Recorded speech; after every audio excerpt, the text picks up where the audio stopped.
ನಮಸ್ಕಾರ, ನ್ಯೂಸ್ 24 ಕನ್ನಡ ಚಾನೆಲ್ಗೆ ಸ್ವಾಗತ.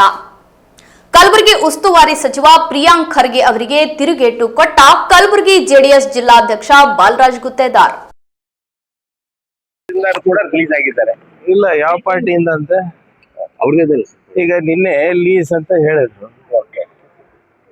ಅವ್ರ ಪ್ಲಾಟ್ ನಲ್ಲಿ ಆಗ್ಲೇ ಬಿಜೆಪಿಯವರು ಬಹುಮಾಡಿ ಎತ್ತರದ ಕಟ್ಟಡಗಳು ಕಟ್ಕೊಂಡಿದೆ. JDS ಅಕ್ರಮ ಮಾಡ್ಕೊಂಡಿದಾರಲ್ಲ ಆಗ್ಲೇ. ಇವಾಗ JDS ಉಳಿದಿದೆಯಾ ಎಲ್ಲನ ಹೇಳಿ? ಇವತ್ತು ಅವರ ಸಂಬಂಧಿಕರೇ ಬಿಜೆಪಿ ಟಿಕೆಟ್ ನಲ್ಲಿ ನಿಲ್ತಾರೆ ಅಂದ್ರೆ ಆ ಪಾರ್ಟಿ ಎಷ್ಟು ಪ್ರಬಲವಾಗಿದೆ ಅಂತ ನೀವೇ ಯೋಚನೆ ಮಾಡಿ. ಅದ್ರ ಇಂಪ್ಯಾಕ್ಟ್ ಏನಾಗುತ್ತೆ? ಏನ್ ಇಂಪ್ಯಾಕ್ಟ್? ಕುಮಾರಸ್ವಾಮಿ ರಾಜಕಾರಣ ಏನಾಗುತ್ತೆ? ಮುಂಚೆನೂ ಇದ್ರಲ್ಲ, ಆಗಿತ್ತ ಹೇಳಿ? ಯಾವಾಗನ ಸ್ವಂತ ಬಲದ ಮೇಲೆ ಬಿಜೆಪಿಯವರು JDS ಅವರು ಬಂದಿದಾರೇನ್ರಿ? ಬಿಜೆಪಿನೇ ಬಂದಿಲ್ಲ ಅಂದ್ರೆ JDS ಹೆಂಗ್ ಬರುತ್ತೆ ಸ್ವಂತ ಬಲದ ಮೇಲೆ? ವಿಚಾರಕ್ಕೆ ಪಾದಯಾತ್ರೆ ಮಾಡಕ್ ಸ್ಟಾರ್ಟ್ ಮಾಡ್ಲಿ, ಸಂತೋಷ ಮಾಡ್ಲಿ, ಆರೋಗ್ಯ ಚೆನ್ನಾಗಿರುತ್ತೆ. ಕಲಬುರ್ಗಿ ತನಕ ಬರ್ಲಿ, ಬೀದರ್ ತನಕ ಹೋಗ್ಲಿ, ಅದಕ್ಕೇನಿದೆ? ಇಶ್ಯೂ ಇರ್ಬೇಕಲ್ಲ ಇವ್ರೆ. ಏನಾದ್ರೂ ಇಶ್ಯೂ ಇದ್ರೆ ಮಾಡ್ಲಿ. ನಾವು ಪಾದಯಾತ್ರೆಗಳು ಮಾಡಿದೀವಲ್ಲ, ಇಶ್ಯೂ ಬೇಸ್ಡ್ ಪಾದಯಾತ್ರೆ ಮಾಡಿದೀವಲ್ಲ. ಬಳ್ಳಾರಿ ಇನ್ಸಿಡೆಂಟ್ ಬಗ್ಗೆ ಮಾಡ್ಲಿ, ಯಾರು ಬೇಡ ಅಂದಿದ್ದಾರೆ?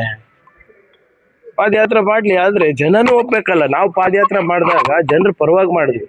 ಮೇಕೆದಾಟು ಪಾದಯಾತ್ರೆ ಮಾಡಿದ್ವಿ, ಆಯ್ತಾ ಇಲ್ವಾ? ಮತ್ತೆ ನಿಮ್ಮ ಕೃಷ್ಣ ಕಡೆಗೆ ನಾವು ಪಾದಯಾತ್ರೆ ಮಾಡಿದ್ವಿ, ಅದು UKP ನಾವು ಮಾಡಿ ತೋರಿಸಿದ್ರ ಇಲ್ವಾ? ಕಾವೇರಿ ಹತ್ರ ಕಾವೇರಿಗೆ ಮಾಡಿದ್ವಿ, ಆಯ್ತಾ ಇಲ್ವಾ? ಬಳ್ಳಾರಿ ಮಾಡಿದಾಗ ರಿಪಬ್ಲಿಕ್ ಆಫ್ ಬಳ್ಳಾರಿಯನ್ನ ನಾವು ಕಿತ್ತು ಒಗಿಬೇಕು ಅಂತ ನಾವು ತೀರ್ಮಾನ ತಗೊಂಡಾಗ ಆಯ್ತಾ ಇಲ್ವಾ? ಹಿಂಗೆ ಇಶ್ಯೂ ಬೇಸ್ಡ್ ಜನರ ಪರವಾಗಿ ಮಾಡಿದ್ರೆ ಜನರು ನಿಮ್ಗೆ ಬೆಂಬಲ ಕೊಡ್ತಾರೆ. ರಾಜಕೀಯವಾಗಿ ಮಾಡಕ್ ಹೋದ್ರೆ ನೀವು 4 ಜನ ಅಷ್ಟೇ ಪಾದಯಾತ್ರೆ ಮಾಡ್ಬೇಕು. ಪ್ಲೀಸ್ ಮುಖ್ಯಮಂತ್ರಿ ಅಂತ ಹೇಳ್ತಾರೆ. ನೋಡ್ರಿ, ಲೀಸು ಸಬ್ ಲೀಸು ಪಾರ್ಟಿನೇ ಮಾರಾಟಕ್ಕೆ ಇಟ್ಟಿದಾರಲ್ಲ ಇವರು. ಪಾರ್ಟಿನೇ ಇವ್ರು ಅನ್ಕೊಂಡಿದ್ದಾರೆ ನನ್ನ ಹತ್ರ ಇನ್ನೂ ಆ ಸೇಲ್ ಡೀಡ್ ಇದೆ ಅಂತ. ಇವ್ರು ಅಕ್ರಮ ಸಕ್ರಮ ಆಗ್ಲೇ ಮಾಡ್ಕೊಂಡ್ ಬಿಟ್ಟಿದ್ದಾರೆ ಬಿಜೆಪಿ ಅವ್ರ ಪಾರ್ಟಿಗೆ. ಅವರು ಈಗ ಅವರೇ ಅಲ್ವಾ ಕೈಕಾಲು ಬಿದ್ದು ಹೇಳ್ತಾ ಇರೋದು, ಮಂಡ್ಯನಲ್ಲಿ ನಾವು ಒಪ್ಪಂದ ಮಾಡ್ಕೊಳ್ಳೋಣ ಸ್ಥಳೀಯ ಸಂಸ್ಥೆಗಳಿಗೆ ಚುನಾವಣೆಗೆ, ಅವರು ಬೇಡ ಅಂತ ಇರೋದು, ಇವ್ರು ಮಾಡ್ಕೊಳ್ಳಿ ಅಂತ ಇರೋದು ಬೆಂಗಳೂರು ಹತ್ರ. ಅವರಲ್ಲಿ ಗೊಂದಲ ಇದೆ, ಅವರಿಗೆ ನಮ್ಗೆ ಏನ್ ಸಂಬಂಧ ಆಗುತ್ತೆ? ತೊಗರಿಗೆ 500 ರೂಪಾಯಿ ಯಾರು ಸರ್ಕಾರ, ಯಾರು ನಮ್ಮ ಭಾಗದ ರೈತ ತೊಗರಿ ಬೆಳೆಗೆ ನೋಡೋಣ. ಮಾರ್ಕೆಟ್ ಇಂಟರ್ವೆನ್ಷನ್ ಇದ್ರೆ ನಾವು ಮಾಡೋಣ, ಆದ್ರೆ ಎಲ್ಲಾ ಜವಾಬ್ದಾರಿ ರಾಜ್ಯ ಸರ್ಕಾರದ ಅಂದ್ರೆ ಕೇಂದ್ರ ಸರ್ಕಾರ ಏನ್ ಮಾಡ್ತಾ ಇದೆ? ಕಬ್ಬಿಂದ 100 ರೂಪಾಯಿ ನಾವೇ ಕೊಟ್ವಿ, ಮೆಕ್ಕೆಜೋಳದ ಖರೀದಿ ನಾವೇ ಮಾಡ್ತಾ ಇದ್ರಿ. MSP ಡಿಸೈಡ್ ಮಾಡೋರು ಯಾರು? ರೈತರ ಆದಾಯ ದುಪ್ಪಟ್ಟು ಮಾಡ್ತೀನಿ ಅಂತ ಹೇಳಿದವ್ರು ಯಾರು? ಅವ್ರ ಮೇಲೆ ಏನ್ ಜವಾಬ್ದಾರಿನೇ ಇಲ್ವಾ? ಬರೇ ನಮ್ಮ ತೆರಿಗೆ ಬೇಕು ಅವರಿಗೆ, ನಮ್ಮ ಬೆವರು ಬೇಕು, ನಮ್ಮ ಸಾಮರ್ಥ್ಯ ಬೇಕು, ಕನ್ನಡಿಗರ ಮೇಲೆ ಅನ್ಯಾಯ ಹಿಂಗೆ ಆಗ್ತಾ ಇರ್ಬೇಕು ಅಷ್ಟೇನಾ? ಅವ್ರದ್ದೇನು ಜವಾಬ್ದಾರಿ ಇಲ್ವಾ ಕೇಂದ್ರ ಸರ್ಕಾರದ್ದು? ಇವ್ರ MP ಗಳೆಲ್ಲ ಏನ್ ಮಾಡ್ತಾ ಇದಾರೆ? ಬಿಜೆಪಿ MP ಗಳೆಲ್ಲ ಒಂದ್ಸರಿಯನ್ನ ಹೋಗಿ ಕೇಳಿದಾರ ಸರ್ ಯಾವ ರೀತಿ ನಮ್ಗೆ ಅನ್ಯಾಯ ಆಗ್ತಾ ಇದೆ, ಅದು ಸರಿಪಡಿಸಿ ಅಂತ?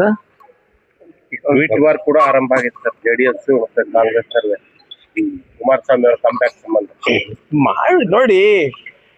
ಟ್ವೀಟ್ ಮಾಡೋದ್ರಿಂದ ಅವರಿಗೆ ಬೆಂಬಲ ಸಿಗ್ತದಂದ್ರೆ ಮಾಡ್ಲಿ, ತೊಂದರೆ ಇಲ್ಲ, ನಮ್ಗೇನಿಲ್ಲ. ನಾವು ಜನರ ಮಧ್ಯದಲ್ಲಿದ್ದಿ, ಜನರ ಪರವಾಗಿದ್ದಿ, ಅವ್ರ ಕೆಲಸ ಮಾಡ್ತಾ ಇದ್ವಿ.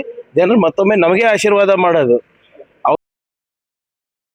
ಮಾನ್ಯ ಪ್ರಿಯಾಂಕ್ ಖರ್ಗೆ ಸಾಹೇಬ್ರಿಗೆ ಹೇಳಕ್ಕೆ ಬಯಸ್ತಾ ಇದ್ದೀನಿ, ನಿಮ್ಮಲ್ಲಿ ಇಷ್ಟು ಬೇರೆ ಪಕ್ಷದ ಬಗ್ಗೆ ಮಾತಾಡೋಂಥದ್ದು ಧೈರ್ಯ ಇದೆ ಅಂದರೆ ದಯಮಾಡಿ ನಾನು ತಮಗೆ ಹೇಳಕ್ಕೆ ಬಯಸ್ತಾ ಇದ್ದೀನಿ, ಕಾಲ ನೋಡಿದಿರಿ ತಾವು ಅನ್ಕೋತೀನಿ. ಹಿಂದೆ ನಮ್ಮ ಜನತಾದಳ ಪಕ್ಷ ಕೇವಲ 2 ಸೀಟ್ ಗೆದ್ದರೂ ಕೂಡ ಮುಖ್ಯಮಂತ್ರಿ ಆಗಿದ್ದು ದೇವೇಗೌಡರು ಉದಾಹರಣೆ ತಾವು ನೋಡಿದಿರಿ. ಇವತ್ತು ಅಲಯನ್ಸ್ ಮುಖಾಂತರ ನಿಮ್ಮ ಪಕ್ಷ ಜೊತೆನೂ ಅಂದರೆ ಭಾಳಷ್ಟು ಜನ ಅಲಯನ್ಸ್ ಆಗಿದ್ದಾರೆ. ಇವತ್ತು INDA ಇಂಡಿಯಾ ಅಂತೇಳಿ ತಾವೇನು ಮಾಡ್ಕೊಂಡಿರಲ್ರಿ, ಅಂದರೆ ನಿಮ್ಮ ಅರ್ಥ ಏನಂದರೆ ಅವರು ಕೂಡ ಪಕ್ಷಗಳು ಮುಗಿದು ಹೋಯ್ತು, ಅವರು ಪಕ್ಷಗಳಲ್ಲೂ ತಮ್ಮ ಮನೆ ಕಟ್ಟಿದ್ದಾರೆ, ಅವರೇ ನಿಮ್ಗೆ ಇವತ್ತು ಬಂದ್ ಕಿಶಿಂದ ರೂಲ್ ಮಾಡಿ ನಿಮ್ಮ ಪಕ್ಷ 0 ಮಾಡ್ತಾಯಿದ್ದಾರೆ. ಮಾನ್ಯ ಮಂತ್ರಿಗಳೇ, ದಯಮಾಡಿ ತಮ್ಮ ಬೆನ್ನು ತಾವು ನೋಡ್ಕೋಬೇಕಂತ ನಾನು ಹಲವಾರು ಸಲ ಯಾಕೆ ಹೇಳ್ತೀನಿ ಅಂತಂದರೆ, ಇವತ್ತು ಇಂಡಿಯಾ ಅಲಯನ್ಸ್ ಮಾಡೋಂಥ ಪರಿಸ್ಥಿತಿ ಕಾಂಗ್ರೆಸ್ ಪಕ್ಷಕ್ಕೆ ಬಂತು. 150 ವರ್ಷ ಇದ್ದಂಥ ಇತಿಹಾಸ ಇದ್ದಂಥ ನಿಮ್ಮ ಪಕ್ಷದ ಕಡೆ ತಾವು ನೋಡ್ಕೊಳ್ಳಿ ದಯಮಾಡಿ. ಇನ್ನೇನು ಸ್ವಲ್ಪ ದಿನ ತಾಳಿ ಕರ್ನಾಟಕದ ಭವಿಷ್ಯ ಮುಂದಿನ ಚುನಾವಣೆಯಲ್ಲಿ ತಮಗೆ ಗೊತ್ತಾಗ್ತದೆ. ಯಾಕೆ ತಾವು ಇವತ್ತು ಜಿಲ್ಲಾ ಪಂಚಾಯತ್ ತಾಲೂಕು ಪಂಚಾಯತ್ ಚುನಾವಣೆ ಮುಂದೂಡಿಸ್ತಾ ಇದ್ದೀರಿ? ತಮಗೆ ಸೋಲು ಖಚಿತ ಇದೆ ಅಂತ ಗೊತ್ತಾಗ್ತಾ ಇದೆ. ಅದಕ್ಕೆ ಇವೆಲ್ಲ ಮಾತುಗಳು ಬರ್ತಾಯಿದೆ. ಇವತ್ತು ಜನತಾದಳ ಪಕ್ಷ ಇಲ್ಲದೆ ಹೋಗಿದ್ರೆ ಇವತ್ತು ಈ ನಾಡಿನಲ್ಲಿ ನ್ಯಾಯ ಸಿಗ್ತಾ ಇರಲಿಲ್ಲ. ಇವತ್ತು ನಮ್ಮ ಪಕ್ಷ ಜಯಪ್ರಕಾಶ್ ನಾರಾಯಣ ಅವರ ನೇತೃತ್ವದಲ್ಲಿ ಕಟ್ಟಿದಂಥ ಈ ಪಕ್ಷ ಇತಿಹಾಸ ಇದೆ. ಬಾಬಾ ಸಾಹೇಬ್ ಅಂಬೇಡ್ಕರ್ ಅವರಿಗೆ ವಿ ಪಿ ಸಿಂಗ್ ನಮ್ಮ ಪಕ್ಷದವರು ಪ್ರಧಾನಮಂತ್ರಿಯವರು. ಇವತ್ತು ಏನಂದರೆ ಭಾರತ ರತ್ನ ಕೊಟ್ಟಿದ್ದು ತಾವು ಕೊಟ್ಟಿದ್ದೀರೇನ್ರಿ ಸ್ವಾಮಿ? ನಿಮ್ಮ ಪಕ್ಷ ಏನು ಮಾಡಿದೆ? ಭಾರತ ಸಂವಿಧಾನವನ್ನು ಬರೆದಂಥ ಮಹಾತ್ಮನಿಗೆ ಇವತ್ತು ನಮ್ಮ ಪಕ್ಷದವರು ಒಬ್ಬ ಪ್ರಧಾನಮಂತ್ರಿ ಇದ್ದವರು ಇವತ್ತು ಅವರಿಗೆ ನಾವು ಭಾರತ ರತ್ನವನ್ನು ಕೊಟ್ಟಿದ್ದೀವಿ. ನಿಮ್ಮ ಥರ ಅಲ್ಲ ಸ್ವಯಂ ಘೋಷಿತ ಭಾರತ ರತ್ನ ತೊಗೊಂಡವರು ನಮ್ಮ ಪಕ್ಷ ಅಲ್ಲ. ಅದಕ್ಕೆ ನಾನು ಪ್ರಿಯಾಂಕ್ ಖರ್ಗೆ ಸಾಹೇಬ್ರಿಗೆ ಹೇಳಕ್ಕೆ ಬಯಸ್ತಾ ಇದ್ದೀನಿ, ತಮ್ಮ ಬೆನ್ನನ್ನು ತಾವು ನೋಡ್ಕೋಬೇಕು. ಬೇರೆ ಪಕ್ಷದ ಬಗ್ಗೆ ಮಾತಾಡಬೇಕಾದ್ರೆ ಮೊದಲು ತಾವೇನಿದ್ದೀರಿ ಎಂಬುದು ಯೋಚನೆ ಮಾಡಬೇಕು. ಮತ್ತು ನಾನು ಒಂದು ಪ್ರಶ್ನೆ ಕೇಳಕ್ಕೆ ಬಯಸ್ತಾ ಇದ್ದೀನಿ, ನೀವೆಲ್ಲರೂ ಇಷ್ಟು ಮಾತಾಡ್ತಾ ಇದ್ದೀರಲ್ಲ ದೊಡ್ಡ ದೊಡ್ಡ ನಾಯಕರು, ನಮ್ಮ ಥರ ಒಂದು ಪ್ರಾದೇಶಿಕ ಪಕ್ಷ ಕಟ್ಟಿ ಬೆಳೆಸೋದು ಅಷ್ಟು ಈಸಿ ಮಾತಲ್ಲ ಸ್ವಾಮಿ. ಬನ್ನಿ ನೋಡೋಣ, ಕಾಂಗ್ರೆಸ್ ಪಕ್ಷದಿಂದ ಹೊರಗಡೆ ಬನ್ನಿ, ಬಂದು ಕಿಸಿಂದ್ರೆ ಒಂದು ಪಕ್ಷ ಕಟ್ಟಿ ತೋರಿಸಿ. ಎಷ್ಟು ಸೀಟ್ ತರ್ತೀರಿ, ಪಕ್ಷ ಎಷ್ಟು ವರ್ಷವರೆಗೆ ಮೇಂಟೈನ್ ಮಾಡ್ತೀರಿ ಅಂತ ನೋಡೋಣ. ಯಾರ್ಯಾರು ಕಟ್ಟಿಲ್ಲ ನಿಮ್ಮ ಪಕ್ಷದಲ್ಲಿ? ದೇವರಾಜ ಅರಸಂತವರೇ ಪಕ್ಷ ಕಟ್ಟಿದ್ರು, ಹಿಂದೇಟ್ ಹಾಕಿದ್ರು. ಬಂಗಾರಪ್ಪ ಅವ್ರು ಕಡಿದ್ರು, ಹಿಂದೇಟ್ ಹಾಕಿದ್ರು. ಇವತ್ತು ಯಡಿಯೂರಪ್ಪ ಅವ್ರು ಕಡಿದ್ರು, ಅವರು ಹಿಂದೇಟ್ ಹಾಕಿದ್ರು. ಇವತ್ತು ದೇವೇಗೌಡರು ಇಷ್ಟೊಂದು ದಿನ ಆದರೂ ಕೂಡ ಪಕ್ಷವನ್ನು ಉಳಿಸ್ಕೊಂಡು ಬಂದಿದ್ದಾರೆ. ಇವತ್ತು ಪಕ್ಷ ಉಳಿಬೇಕು, ನಮ್ಮ ರೈತರು ಉಳಿಬೇಕು, ನಮ್ಮ ನಾಡಿನ ಜನರು ಉಳಿಬೇಕಂತ ಹೇಳಿ ಇವತ್ತು ನಮ್ಮ ಜನತಾದಳ ಪಕ್ಷ ಇದೆ, ಇಲ್ಲಿವರೆಗೂ ಇದೆ, ಸಾಯೋವರೆಗೂ ಇರುತ್ತದೆ. JDS ಪಕ್ಷದ ಅಂದರೆ ಸುಮಾರು ಟೋಟಲ್ ಆಗಿ 0 ಆಗಿದೆ ಅಂತ ಹೇಳ್ತಾರೆ. ನೋಡಿ, ಸಂಬಂಧಿಕರು ಮಾತ್ರ ನೋಡಿ ಅವರವ್ರ ವೈಯಕ್ತಿಕ ವಿಚಾರಗಳು. ಇವತ್ತು ಯಾಕೆ ಕಾಂಗ್ರೆಸ್ ಪಕ್ಷದಲ್ಲಿ ಇದ್ದಂಥವ್ರು ಎಲ್ಲರೂ ಕಾಂಗ್ರೆಸ್ ಪಕ್ಷದಲ್ಲಿದ್ದಾರೆ? ಅವರು ಅಣ್ಣ ತಮ್ಮದಿರು ತಮ್ಮ ಇವತ್ತಿಲ್ವಾ? ಇವತ್ತು ಶಿವಾನಂದ ಪಾಟೀಲ್ ಅವರು ಬಿಜಾಪುರ ಹೋಗೋದಾದರೆ ಅವರು ಮಂತ್ರಿ ಇದ್ದಾರೆ, ಅವ್ರ ತಮ್ಮವರು ವಿಜಯಗೌಡರು BJPಯಲ್ಲಿದ್ದಾರೆ. ನಿಮ್ಮ ಪಕ್ಷದ ಕಡೆ ನೀವು ನೋಡ್ಕೊಳ್ಳಿ ಸ್ವಾಮಿ, ನಮ್ಮ ಕಡೆ ಏನು ಮಾತಾಡ್ತೀರಾ? ಮೊದಲು ನೀವು ನೋಡ್ಕೊಳ್ಳಿ. ಇದು ರಾಜಕಾರಣಿ, ಅವ್ರವ್ರ ವಿಚಾರಗಳನ್ನು ಅವ್ರವ್ರು ಯಾರ್ಯಾರು ಇವತ್ತು ಫ್ರೀಡಮ್ ಆಫ್ ಸ್ಪೀಚ್ ಇದೆ, ಇವತ್ತು ಫ್ರೀಡಮ್ ಇದೆ, ಇವತ್ತು ನಮ್ಮ ದೇಶ ಆಜಾದ್ ಇದ್ದಂಥ ದೇಶ ಇದೆ. ಯಾರು ಬೇಕಾದ್ರೆ ಎಲ್ಲಿ ಬೇಕಾದ್ರೆ ಯಾವ ಪಕ್ಷ ಯಾರಿಗೆ ಸರಿ ಅನಿಸುತ್ತೆ ಅವರಲ್ಲಿರ್ತಾರೆ. JDS ಮತ್ತು BJP ಸ್ವಂತ ಬಲದ ಮೇಲೆ ರಾಜಕೀಯ ಮಾಡಲ್ಲ, ಅವ್ರು ಬೇರೆಯವ್ರ ಮೇಲೆ ಡಿಪೆಂಡ್ ಇರುತ್ತೆ ಅಂತ. ತಾವು ಸ್ವಂತ ಬಲದಿಂದ ರಾಜಕಾರಣಿ ಮಾಡಿದ್ದೀರಾ ಅಂತೇಳಿ ಅವರಿಗೆ ನಾನು ಪ್ರಶ್ನೆ ಕೇಳಕ್ಕೆ ಬಯಸ್ತಾ ಇದ್ದೀನಿ. ನಿಮ್ಮ ಕಡೆ ತಾವು ನೋಡ್ಕೊಳ್ಳಿ ಅಂತ ನಾನು ಅದು ಕೇಳ್ತೀನಿ. ನಿಮ್ಮ ಬಲ ಏನಿದೆ? ಇವತ್ತು ಮೈನಾರಿಟಿ ಮತ್ತು ಅಲ್ಪಸಂಖ್ಯಾತರಿಗೆ ಇವತ್ತು SC/ST ಜನಾಂಗಕ್ಕೆ, ಇವತ್ತು ಹಿಂದುಳಿದ ಜನಾಂಗಕ್ಕೆ ಬಿಟ್ಟರೆ ಬೇರೆ ಜನಾಂಗದ ಕಡೆ ನೋಡಬೇಕು. ನಾವೆಲ್ಲ ಸರಿ ಸಮನ ಸೆಕ್ಯುಲರಿಸಮ್ ಅಂತೇಳಿ ಮಾತಾಡ್ತೀರಿ. ಸೆಕ್ಯುಲರಿಸಮ್ ಮಾತಾಡೋರಂಥವ್ರು ಇಂಥವ್ರು ಮಾತುಗಳನ್ನು ಆಡಬಾರ್ದು. ಇವತ್ತು ಬೇರೆ ಪಕ್ಷಗಳು ನೋಡಿ ಅವ್ರದ್ದೇ ಆದಂಥ ಹಾದಿ, ಒಮ್ಮ ಆ ಪಕ್ಷಾಧಿಕಾರಿಗೆ ಬರ್ಬೋದು, ಇವತ್ತು ಈ ಪಕ್ಷಾಧಿಕಾರಿಗೆ ಬರ್ಬೋದು.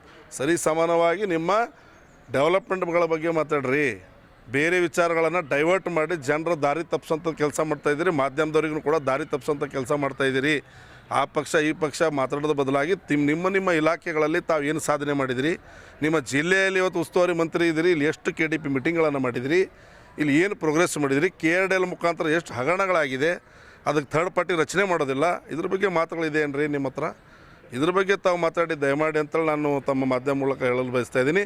ಸುಮ್ಮನೆ ನಮ್ಮ ಪಾರ್ಟಿ ಬಗ್ಗೆ ನೀವು ಏನಾದರೂ ಹಗುರವಾಗಿ ಮಾತಾಡಿದ್ರೆ ನಾವು ಖಂಡಿತವಾಗಿ ನಿಮ್ಮ ಹಲವಾರು ವಿಷಯಗಳಿವೆ, ಅದ್ರ ಬಗ್ಗೆ ನಾವು ಕೂಡ ಪಕ್ಷದ ಕಡೆ ನಾವು ಮಾತಾಡ್ಬೋದು. ನಾವು ವೈಯಕ್ತಿಕವಾಗಿ ನಾವು ಮಾತಾಡೋಕ್ಕೆ ಎಂದೂ ಕೂಡ ಹೋಗೋದಿಲ್ಲ. ನಮ್ಮ ಪಕ್ಷ ಯಾವತ್ತೂ ಕೂಡ ಜನರ ಪರವಾಗಿ, ರೈತರ ಪರವಾಗಿ ಎಲ್ಲೆಲ್ಲಿ ಅನ್ಯಾಯ ಆಗುತ್ತೆ ಅದ್ರ ಬಗ್ಗೆ ಧ್ವನಿ ಎತ್ತಂಥ ಕೆಲಸ ನಾವು ವಿರೋಧ ಪಕ್ಷದಲ್ಲಿದ್ದು ಮಾಡ್ತಾಯಿದ್ದೀವಿ.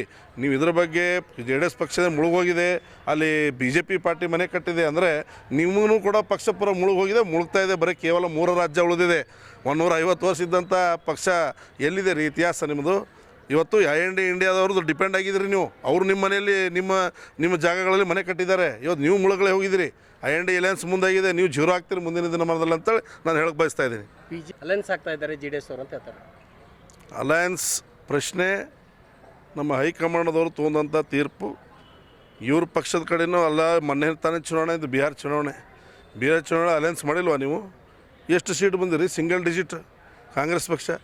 ಯಾವ ನೈತಿಕತೆ ಇದ್ದು ನೀವು ಮಾತಾಡ್ತಾ ಇದ್ದೀರಿ? ಕೇವಲ ಕರ್ನಾಟಕ ಒಂದೇ ಅಲ್ಲ, ಈ ದೇಶದಲ್ಲಿ ಇವತ್ತು ಸಂಪೂರ್ಣವಾಗಿ ಎಲ್ಲ ರಾಜ್ಯಗಳ ಬಗ್ಗೆ ಮಾತಾಡೋಂಥ ವಿಚಾರಗಳು ತಮ್ಮಲ್ಲಿರಬೇಕು. ಅದ್ರ ಬಿಟ್ಟು ನೀವು ಡೆವಲಪ್ಮೆಂಟ್ ಬಗ್ಗೆ ಮಾತಾಡೋದು ಸ್ವಾಗತ ಇದೆ. ಡೆವಲಪ್ಮೆಂಟ್ ಹೊರತುಪಡಿಸಿ ನಿಮ್ಮ ಪಕ್ಷ ಇಲ್ಲ, ನಿಮ್ಮ ಪಕ್ಷ ಮುಳುಗಿದೆ, ಕುಮಾರಸ್ವಾಮಿ ಎಲ್ಲಿ ಬರ್ತಾರೆ, ಅವರೆಲ್ಲಿ ಬರ್ತಾರೆ ಎಂಬ ನೈತಿಕತೆ ನಿಮ್ಮಲ್ಲಿಲ್ಲ. ಮೊದಲು ನಿಮ್ಮ ಬೆನ್ನನ್ನು ತಾವು ನೋಡ್ಕೊಳ್ಳಿ. ಮುಂದಿನ ಚುನಾವಣೆಯಲ್ಲಿ ತಮಗೆ ಜನ ಯಾವ ಥರ ಪಾಠ ಕಲಿಸಲಿದ್ದಾರೆ ಎಂಬುದು ಕಾದು ನೋಡಿ. ಇದು ನಿಮ್ಮ ನ್ಯೂಸ್ 24 ಕನ್ನಡ ಟಿವಿ ಮಾಧ್ಯಮ, ನಿಮ್ಮ ಮನೆಯ ಮಾಧ್ಯಮ. ನಮ್ಮನ್ನು ಬೆಂಬಲಿಸಿ ಮತ್ತು ಬೆಳೆಸಿ. ಪ್ರತಿದಿನ ಪ್ರತಿಕ್ಷಣ ಸದಾ ನಿಮ್ಮೊಂದಿಗೆ.